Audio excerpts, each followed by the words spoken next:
오늘 말씀을 받도록 하겠습니다. 오늘 말씀은 출애굽기 21장 1절로부터 11절입니다. 출애굽기 21장 1절로부터 11절. 우리 한 목소리로 함께 읽도록 하겠습니다. 시작. 내가 백성 앞에 세울 법규는 이러하니라. 내가 히브리 종을 사면 그는 6해 동안 섬길 것이요 7째 해에는 몸값을 물지 않고 나가 자유인이 될 것이며, 만일 그가 단신으로 왔으면 단신으로 나갈 것이요 장가 들었으면 그의 아내도 그와 함께 나가려니와, 만일 상전이 그에게 아내를 주어 그의 아내가 아들이나 딸을 낳았으면 그의 아내와 그의 자식들은 상전에게 속할 것이요 그는 단신으로 나갈 것이로되, 만일 종이 분명히 말하기를 내가 상전과 내 처자를 사랑하니 나가서 자유인이 되지 않겠노라 하면, 상전이 그를 데리고 재판장에게로 갈 것이요 또 그를 문이나 문설주 앞으로 데리고 가서 그것에다가 송곳으로 그의 귀를 뚫을 것이라. 그는 종신토록 그 상전을 섬기리라.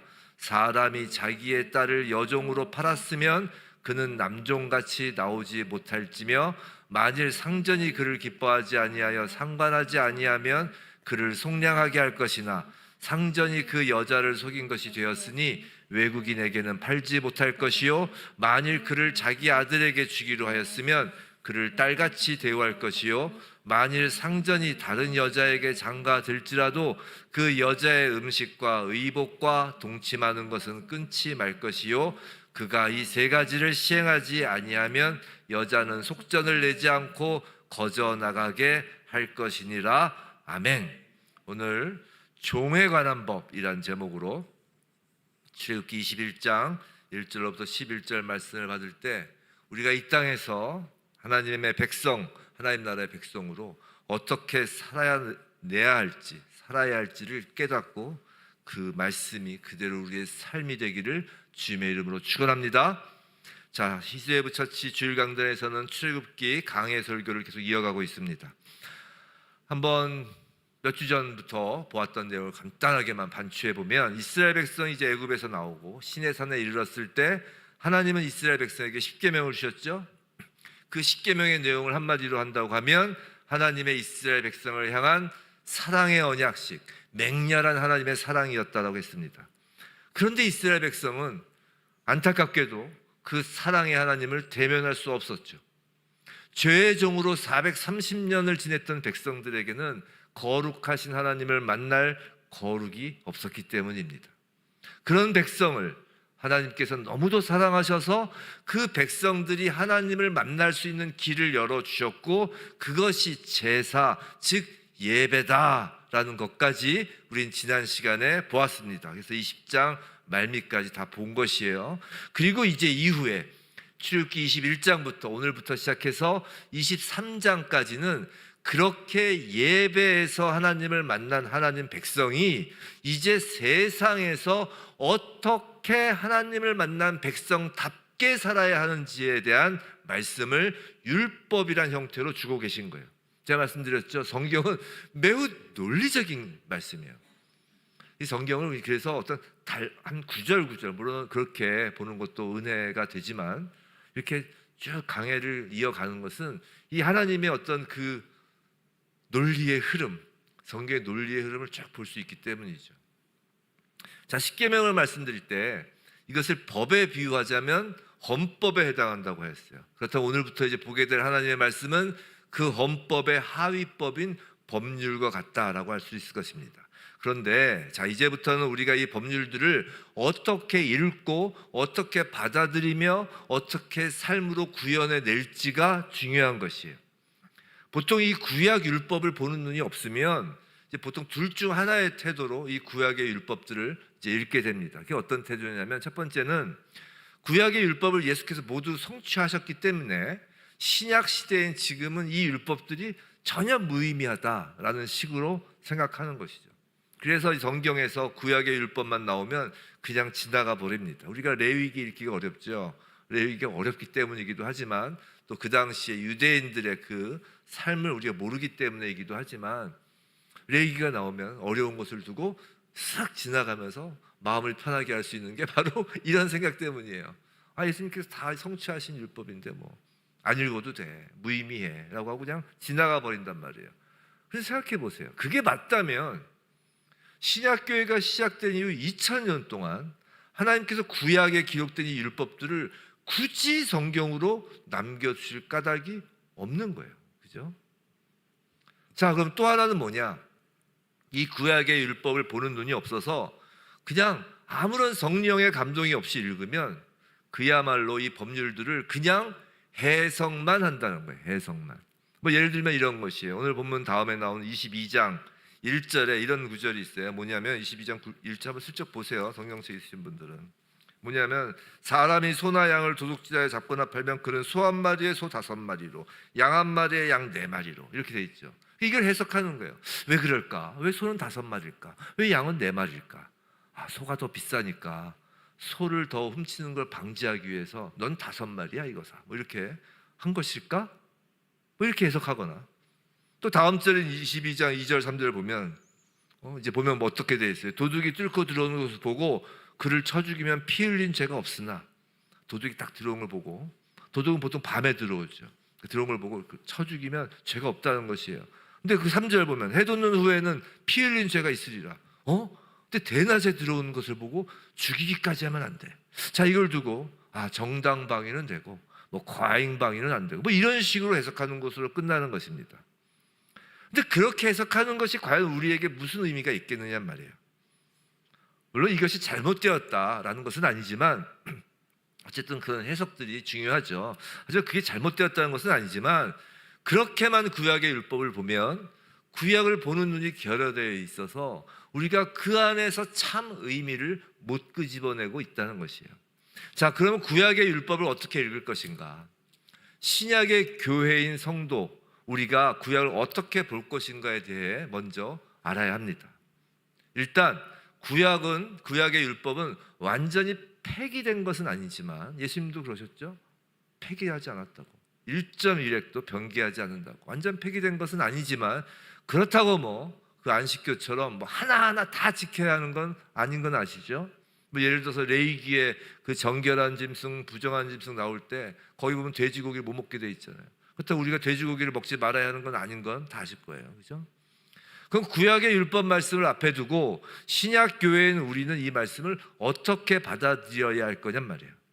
자, 첫 번째로 어떻게 읽어야 하냐면 구약 율법에 드러난 하나님 아버지의 마음을 읽어야 해요. 하나님 아버지의 마음이 이 구약 율법에 기가 막히게 흐르고 있어요. 그것을 볼 줄 알아야 된다는 것이에요. 이 율법에 흐르는 하나님의 통치. 자, 율법이 뭐예요? 하나님 나라의 통치의 법이잖아요. 즉 하나님의 통치, 하나님 나라의 정신을 깨닫는 거예요. 이건 우리나라 지금 현행법들도 마찬가지, 지상의 법들도 마찬가지잖아요. 대한민국 헌법, 대한민국 법률에는 대한민국 건국 정신이 흐르고 있잖아요. 그렇죠? 그래서 그거 갖고 막 싸우잖아요. 헌법을 뭐 개정하니 뭐 할 때 이건 넣어야 된다, 빼야 된다, 건국 정신을 해치면 안 된다, 정신이 흐르고 있잖아요. 이 율법에 흐르는 하나님 나라의 그 정신을 깨달아야 된다는 거예요. 그럼 그 하나님 아버지의 그 마음을 어떻게 알 수 있느냐? 자, 두 번째로 좀 더 구체적으로 들어가면 구약의 율법을 읽을 때 예수 그리스도를 통해 읽을 수 있어야 한다는 거예요. 고린도후서에 이런 말씀이 있어요.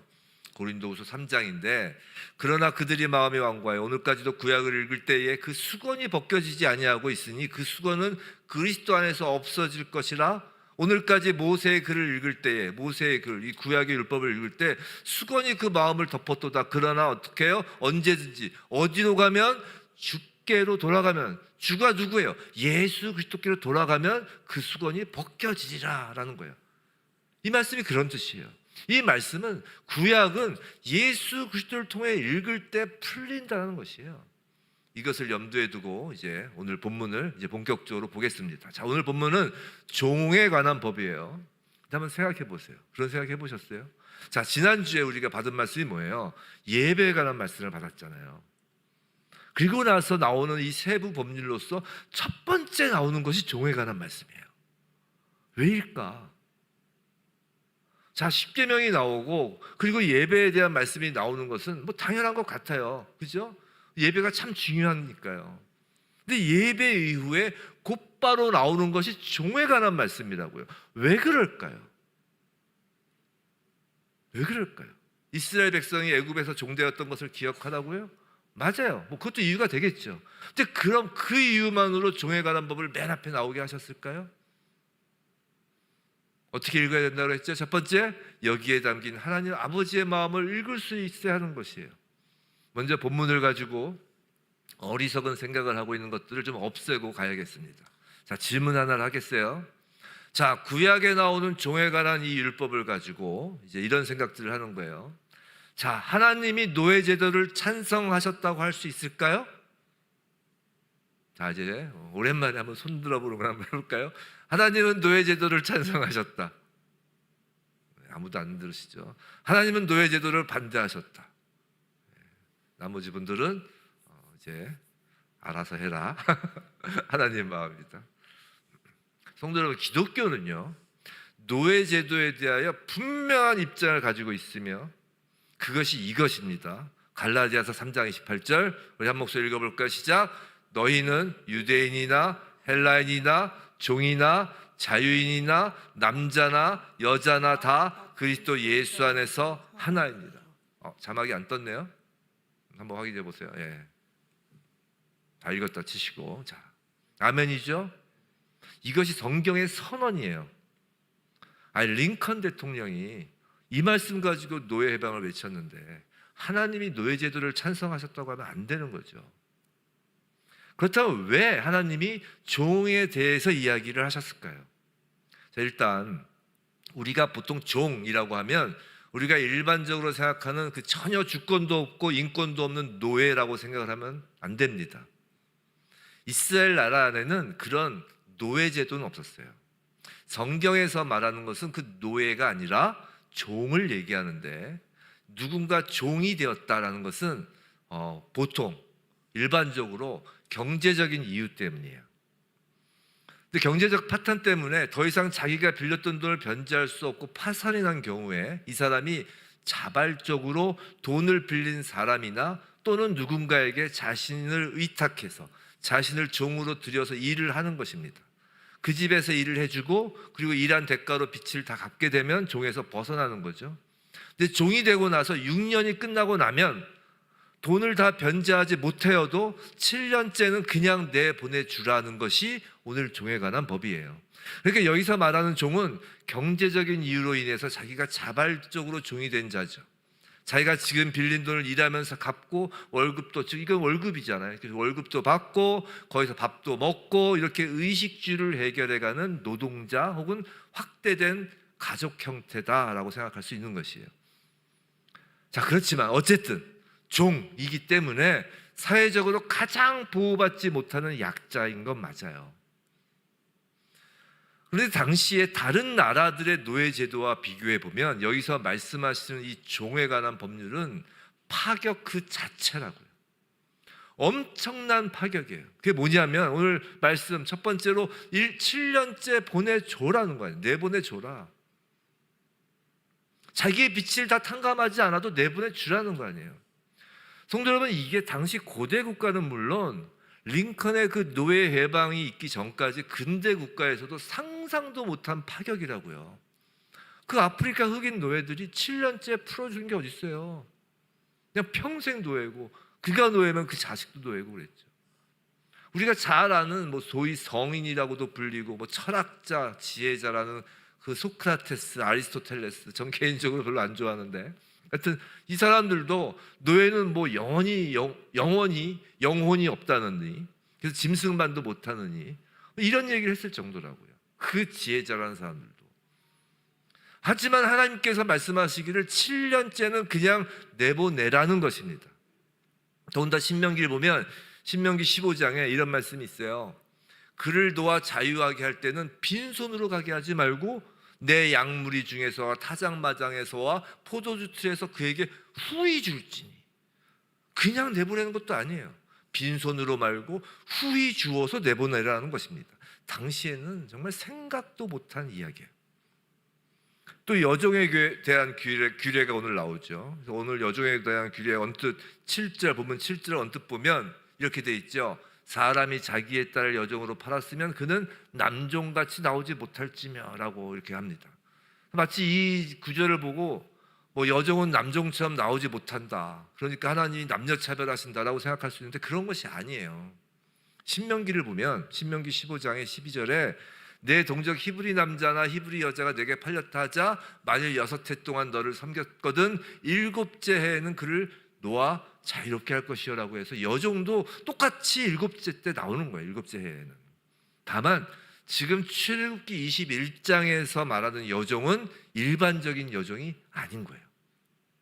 보면 7절에서 11절까지를 보면 그게 나오는데 가만히 보면 특히 7, 8절을 보면 이런 게 나오죠. 8절. 만일 상전이 그를 기뻐하지 아니하여 상관하지 아니하면 그를 속례하게 할 것이나 라고 해요. 그를 기뻐하지 아니하여 상관하지 않으면, 이게 무슨 말이에요? 아내나 첩을 삼으려고 데려온 여종을 지금 말하는 거라고요. 근데 처음에는 마음에 들어서 데려왔는데 마음에 들지 않게 되면 어쩌라고요? 8절 보면 며느리라도 8절 9절 이유를 쭉 보면 며느리라도 삼아서 딸처럼 여기고, 9절 보면 다른 여자에게 장가 들어도 그 여인을 천덕꾸러기 신세로 놔두지 말고 아내 대우를 해주라는 거예요. 뭐 우리나라 조선시대 뭐 칠거지약 내쫓 그런 거 없는 거예요. 그런 거예요. 지금 무슨 얘기하는 줄 아시겠어요? 하나님 아버지의 마음이 읽혀지시나요? 하나님은요 약자를 사랑하시는 분이라는 거예요. 약하고 스스로를 보호할 힘이 없는 사람을 보호하시고 사랑하시는 분이에요. 성도 여러분, 그래서 성경을 통해 이렇게 예배를 통해 하나님의 이 마음을 읽는 사람은, 즉 신앙생활을 제대로 하는 사람은 신앙이 신실하면 신실할수록 정말 하나님을 사랑한다는 것이 사람을 사랑하는 거구나를 깨닫게 되는 거라고요. 하나님이 사랑하시니까. 성도 여러분, 하나님을 사랑한다고 하면서 사람한테 함부로 한다는 건 있을 수 없는 거예요. 주님이 말씀하셨잖아요. 정말 작은 자 하나에게 한 것이 하나님께 한 것이고 작은 자에게 하지 아니한 것이 하나님께 하지 아니하는 것이다. 이게 성경의 기본 원칙이에요. 이 땅에서 하나님의 백성으로 살아가는 백성의 삶의 기본 원칙이라고요. 기독교에서는 그래서 하나님을 섬기는 것과 사람을 섬기는 것이 서로 연결되어 있는 거라고요. 그래서 우리가 하나님을 진짜로 사랑하면 사람을 진짜 사랑하게 해야 되는 것이고, 그것이 예배를 드리는 자들을 향한 하나님 아버지의 마음이다라고 예배 다음에 말씀하시는 거예요. 자, 그런데 하나님 마음의 그 깊은 뜻을 더욱 알기 위해서는 이제 예수 그리스도를 통해서 말씀을 보아야 한다고 했죠. 그럼 예수 그리스도를 통해 말씀을 본다는 것은 무슨 의미일까? 우리가 이 성경 말씀을 그런 이야기 많이 들으시잖아요. 예수로 귀결되고 예수를 통해 말씀을 봐야 되고. 왜냐하면 이 성경 말씀을 통하여 하나님의 마음을 알아야 되는데, 예수께서 그러셨잖아요. 아버지를 본 것이 나를 본 것이 아버지를 본 것이다. 즉 예수 그리스도를 통해서 말씀을 보아야 하는데, 그럼 예수 그리스도를 통해 말씀을 본다는 것이 도대체 무슨 의미인가?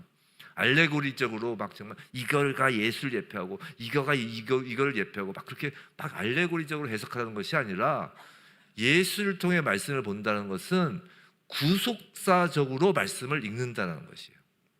그럼 구속사적으로 읽는다는 것은 즉 이제 성경을 예수 그리스도의 구원 사역으로 본다는 것인데, 이런 겁니다. 예수 그리스도의 구원 사역, 구속사와 관련된 단어나 개념들이 뭐가 있죠? 예수님의 구속 사역과 관련된 단어나 개념, 우리가 잘 아는 것들, 죄와 용서, 그죠? 치유와 회복, 자유와 해방, 뭐 그런 개념들이 있잖아요. 근데 오늘 본문의 주제인 종이라는 것이 구속사와 관련하여 매우 중요한 단어이고 개념이라는 거예요. 그래서 예배가 끝나고 바로 종에 대하여 말씀하시는 거라고요. 맞죠? 구속사와 관련하여 원래 우리는 누구의 종이었나요? 우리는 죄의 종이었단 말이에요. 죄의 종. 원래 마귀의 종됐던 사람들이란 말이에요. 그러면 그것을 생각하면 7년째 풀어주라라는 것이 무슨 개념이냐? 하나님께서 7년째 종을 풀어주라고 하면서 신명기에서 그 이유를 분명히 말씀하신다고요. 신명기 15장 15절 우리 함께 읽어볼까요? 시작. 너는 애굽 땅에서 종되었던 것과 내 하나님 여호와께서 너를 속량하셨음을 기억하라. 그것으로 말미암아 내가 오늘 이같이 내게 명령하노라. 그것으로 말미암아 뭘로요? 속량을 기억하는 것이 우리의 구속사적으로 우리가 종에 대한 개념이라고요. 속량을 기억하는 것이에요. 그것이 이유예요. 그럼 이제 속량이 무엇인지를 알아야죠. 자, 속량이 무언가요? 대신해서 값을 치렀다는 의미잖아요. 즉 하나님이 종의 신분에 있던 너희를 위해 값을 치르셨다라는 것을 기억하라는 것이에요. 그리고 그 결과 애굽의 종, 죄의 종, 마귀의 종 되었던 너희는 너희 자신이 아무런 값도 치르지 않고 즉 값없이 그냥 풀려났다는 것이에요. 7년째 되면 값을 치르지 않고도 풀려나는 것처럼 너희는 너희의 값을 전혀 치르지 않고 하나님께서 치르셔서 풀려났다는 것이. 그럼 하나님이 치르신 그 속량, 하나님이 우리를 자유케 하시려고 치르신 대가가 무엇이냐는 거예요. 그게 바로 예수 그리스도의 십자가, 예수 그리스도의 보혈이잖아요. 종합하면 7년째 종을 내보내라는 것을 구속사적으로 읽으면, 예수 그리스도 통해 읽으면 그게 어떤 의미냐면 하나님께서 그리스도의 보혈로 너희를 자유케 하였으니 너희도 세상에 나아가 그렇게 하라는 거예요. 너희가 그렇게 되었으니 다른 사람도 그렇게 해주라는 거예요. 네가 그리스도의 보혈의 은혜로 자유롭게 되었으니 이제 너가 다른 사람에게 예수의 보혈을 전해서 그들도 풀어주는 삶을 살게끔 하라는 것입니다. 그런데 이 속량, 이것은 구속사적 개념과 관련해서 성경에서 이렇게도 쓰이는 단어예요.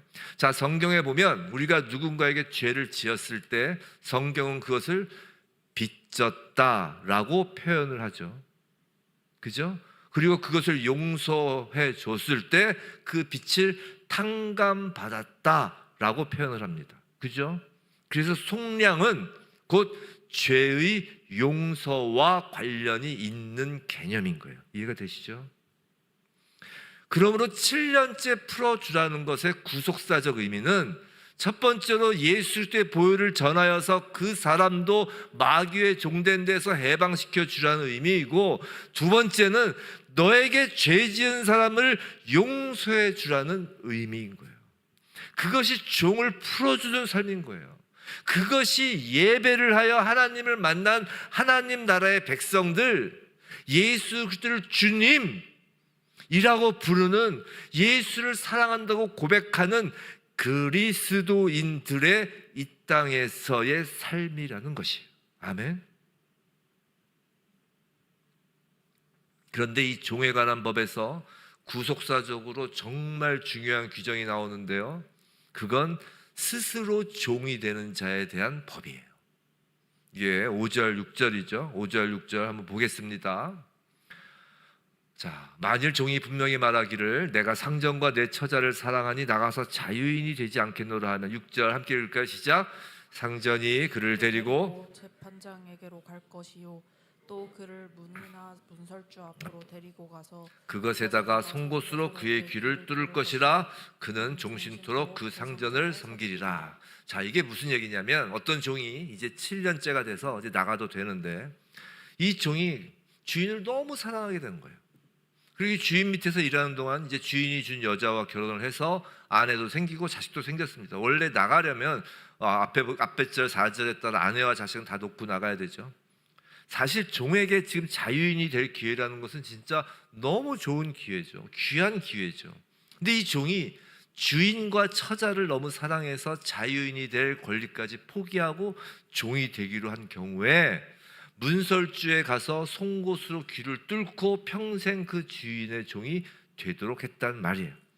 문설주에 귀를 대고 그래서 구멍을 뚫으라는 거예요, 송곳으로. 근데 이 구절을 가만히 예수 그리스도라는 렌즈로 읽다 보면 우리에게 떠오르는 말씀이 있어요. 떠오르는 성경 말씀이 있어요. 무슨 말씀이 떠오르세요? 스스로 종이 된 자, 이 말씀에서 빌립보서 2장 6절부터 8절 유명한 말씀이죠. 우리 함께 읽겠습니다. 시작. 그는 근본 하나님의 본체시나 하나님과 동등됨을 취할 것으로 여기지 아니하시고 오히려 자기를 비워 종의 형체를 가지사 사람들과 같이 되셨고 사람의 모양으로 나타나사 자기를 낮추시고 죽기까지 복종하셨으니 곧 십자가에 죽으십니다. 딱 이 모습인 거예요. 예수님은 원래 하나님의 본체, 원래는 하나님이십니다. 근데 그 근본 하나님이신 분이 하나님과 동등됨을 취할 것으로 여기지 아니하시고 스스로 자기를 비워서 종이 되셨습니다. 사람과 같이 되셔서 복종하시는데 죽기까지 복종하시는, 바로 그 이미지가 바로 딱 출애굽기 21장에 스스로 종이 되기로 하는 사람의 모습인 거예요. 성도 여러분, 이 규정을 다시 읽어보면 진짜 예수 그리스도가 보입니다. 종이 왜 종이 되기를 결심하였냐면, 종이 분명히 말하기를, 다시 띄워줘 보세요. 5절, 종이 분명히 말하기를, 아니 그 5절 말고요, 오늘 본문 말씀, 종이 분명히 말하기를 내가 상전과 처자를 사랑하니. 내가 상전과 처자를 사랑하니, 이것이 어떻게 읽혀지시나요? 예수 그리스도께서 내가 하나님 아버지와 당신의 신부된 교회를 사랑하니로 읽혀지지 않으세요? 그 다음에 6절 보세요. 상전이 그를 데리고 재판장에게 갈 것이요라고 합니다. 여기서 재판장, 성경의 각주를 한번 보세요. 1 해가지고 1 반가로 해서 각주가 있죠. 뭐라고 되어 있어요? 하나님이라고 되어 있어요. 그러니까 이 종이 상전과 처자를 너무 사랑해서 하나님 앞에 가서 그렇게 하기로 하는 것입니다. 예수 그리스도의 모습이잖아요. 그리고 어떻게 하냐면 문이나 문설주 앞으로 가서 그 문설주에다가 귀를 뚫습니다. 성도 여러분, 이게 뭐예요? 문설주가 뭐예요? 출애굽기 12장에서 뭐였나요?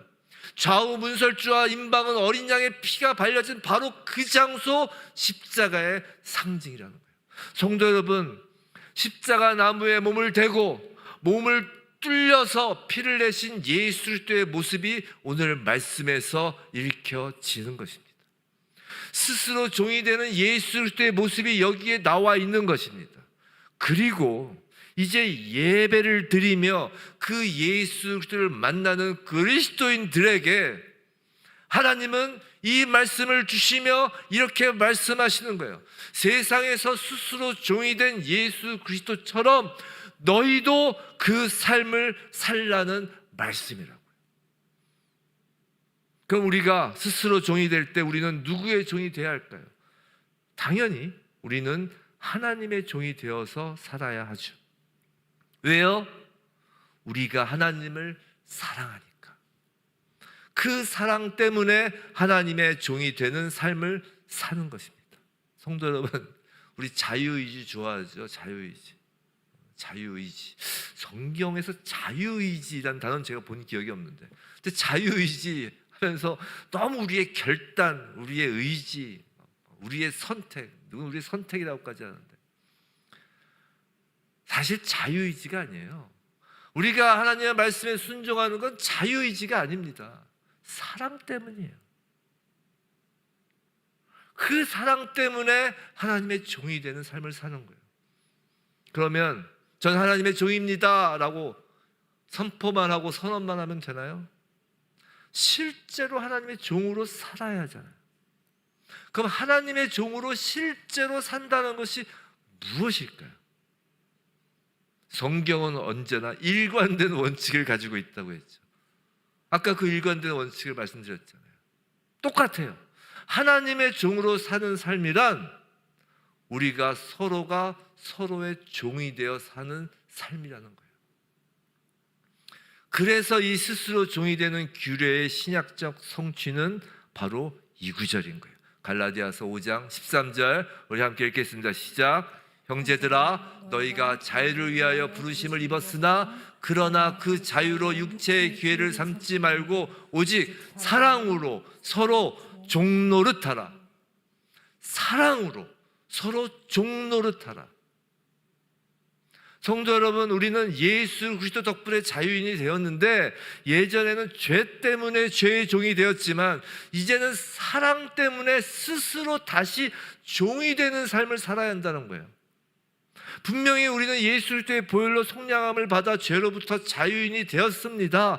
그런데 거기서 멈추는 것이 아니라 야 자유다 이제 막 살아도 된다가 아니라 예수의 보혈로 진정 자유를 얻은 자라면 더 이상 그 자유를 가지고 죄 짓는 일에 자신을 가둬두지 말고, 즉 다시 죄의 종으로 돌아가지 말고 정말 예배를 드리는 자라면, 정말 주님을 만난 자라면, 그 주님을 너무 사랑해서 주님의 종으로, 그리고 주님의 몸된 처자 즉 교회를 너무 사랑해서 서로의 종으로 살라는 거예요. 가만히 생각해 보세요. 우리가 자녀를 키워보신 부모님들 한번 생각해 보세요. 부모님들 계시죠? 자녀 키워보신 부모님들. 자녀를 키우는 것이야말로 정말 종처럼 사는 거 아니에요? 아침에 깨워서 일어나기 싫다는 깨워서 뭐 먹기 싫다고 투정 부려도 밥그릇 들고 막 다니면서 한 수저로 더 먹으려고 하고. 저 어렸을 때 기억나요. 왜 이렇게 어렸을 때는 밥 먹는 게 싫은지. 어머니가 막 밥그릇 들고 쫓아다니면 아버지 옆에서 굶겨 그러고 그러잖아요. 또 이렇게 해서 세수시켜줘, 옷 입혀줘, 아프면 곁에서 간호해줘. 뭐 아이가 짜증내고 화낸다고 해서 버리고 떠날 수 있나요? 꽉 붙잡혀 살잖아요. 옛말에 그런 말 있잖아요. 어르신들 말에 너희 애 볼래 김멜래 하면 뭐라 그런다고요? 그래요. 김맨다 그러잖아요. 그만큼 애 보는 것이 힘든데 왜 그 일을 합니까? 그것이 그냥 의무니까 해야 한다면 진짜 매일이 괴로울 거예요. 하지만 그렇지 않잖아요. 왜요? 사랑으로 하니까 그런 거죠. 근데 주님께서는 그것을 육신의 네 자식에게만 하지 말고 우리가 하나님을 사랑하고 하나님 아버지를 정말로 너희가 아버지로서 예배에서 만났다면, 아버지를 만났다면 이제 한 아버지를 둔 자녀이기에 서로 사랑으로 섬기라는 겁니다. 이건 명령이라보다 당연한 거예요. 당연한 거. 사랑하는 성도 여러분, 우린 지금 예배를 드리고 있습니다. 예수 그리스도 피의 은혜로 예배를 드리고 있습니다. 그리고 우리는 우리가 하나님께서 찾으시는 참된 예배자이길 원합니다. 지난주에 그랬잖아요. 참된 예배자가 되길 원합니다. 하나님이 찾으시는 그 한 예배자. 그렇다면 참된 예배자, 참된 그리스도인, 참된 하나님의 백성을 향한 하나님의 마음이 무엇인지 알고 싶잖아요. 그렇잖아요. 아니 사랑한다면서, 하나님을 사랑한다면서 하나님이 우리를 향해서 무슨 마음인지 알고 싶지 않다면 그건 사랑하는 것이 아니잖아요. 우리도 사랑하는 사람끼리 누구를 사랑하면 그 사랑하는 사람이 나에 대해서 어떤 마음을 늘 갖고 있는지 알고 싶잖아요. 하나님을 사랑한다면 하나님의 마음, 하나님께서 우리에게 원하시는 삶을 알고 싶은 것이 당연하잖아요. 하나님께서 우리를 향해 갖고 계신 마음, 우리를 향해 원하시는 우리의 삶의 모습은 바로 이거라는 거예요. 첫째로 종을 풀어주는 삶이라는 거예요. 하나님께서 우리에게 원하시는 삶이에요. 종을 풀어주라는 삶이에요. 우리가 다른 사람에게 예수 그리스도를 전해주고 우리에게 죄진 자를 그냥 풀어줘 버리라는 거예요. 성도 여러분, 자꾸 갖고 계지 마세요. 우리가 더 힘들어져요. 우리에게 죄진 자를 풀어줘 버리지 않으면 우리가 더 힘들어지는 거예요. 하나님이 용서라는 건 우리에게 의무를 주는 게 아니에요. 우리를 힘들게 하는 게 아니라 우리를 자유케 하기 위해서인 거예요. 죄진 자가 있으면 빨리빨리 풀어주시고 기도하시면서 막 선포하세요. 당신은 나에게 아무런 빚진 것이 없습니다. 그냥 해버리세요. 그렇게 해도 막 서운하고 조금이라도 마음에 담아두는 것이 있어도 자꾸 기도를 하는 거예요. 그러면 그 기도 가운데 그런 마음이 밀어져 나가는 것입니다. 당신은 나에게 아무 빚진 것이 없습니다. 그렇게 선포하는 겁니다. 그렇게 살아야 우리가 영적으로 건강해지는 거예요. 묶임에서 풀리는 것입니다. 그 사람이 자신이 비탄감을 받았는지 아느냐 모르느냐가 중요한 거 아니에요. 우리 용서조차도 무언가를 기대하면서 용서하는 거예요. 그러면 그냥 용서해 버리세요. 그냥 하나님 앞에 나아가 그냥 빚진 것이 없다라고 선포해 버리세요. 하나님이 받으시면 되는 거예요. 그래야 묶임이 풀립니다. 둘째로는 스스로 종이 되는 삶을 원하시는 거예요. 아까 갈라디아서 5장 13절 말씀을 보았는데, 그럼 사랑으로 종로로 타라 했는데 사랑으로 종로로 타는 것이 어떻게 가능할 것인지 갈라디아서에서 계속 가르쳐 주는데, 갈라디아서 5장 18절 한번 볼게요.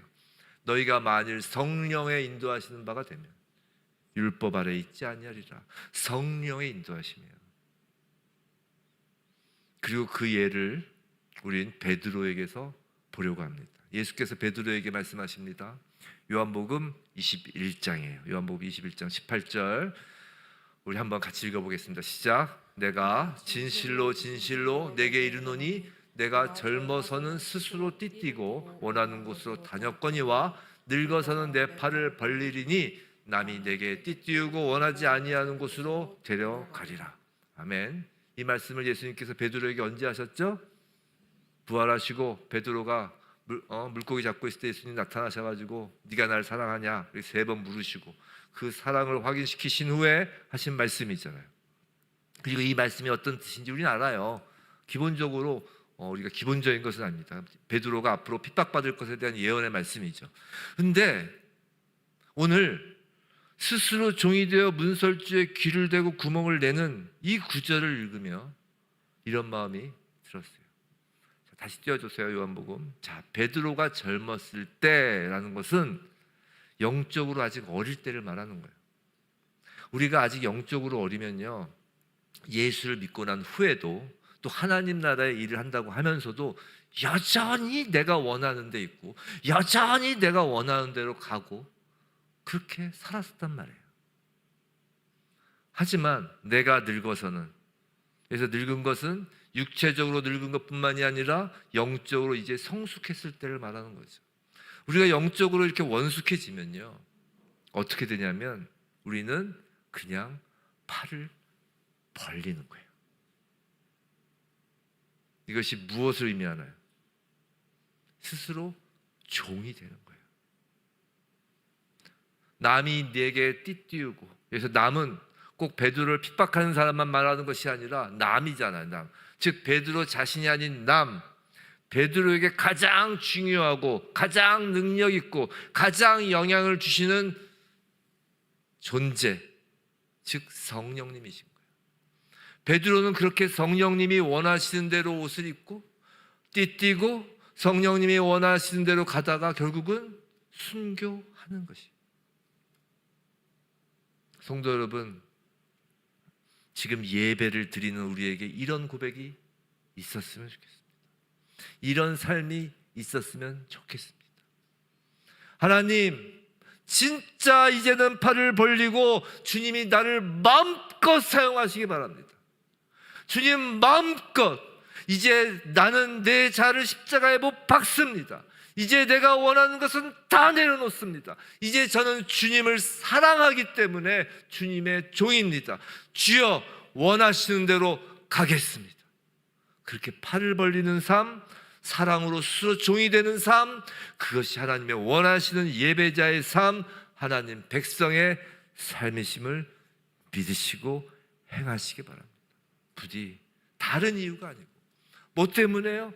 오직 하나님을 사랑하고 주님의 몸된 교회를 사랑하기 때문에 우리에게 주신 자유를 더 이상 우리의 욕심을 채우는 데 쓰지 않고 주님의 나라와 의를 위해서 사용하기로 우리가 나아가는 그 마음으로 세상에 나아가 팔을 벌리는 이주에 부처치 모든 성도 되길 주님의 이름으로 축원합니다.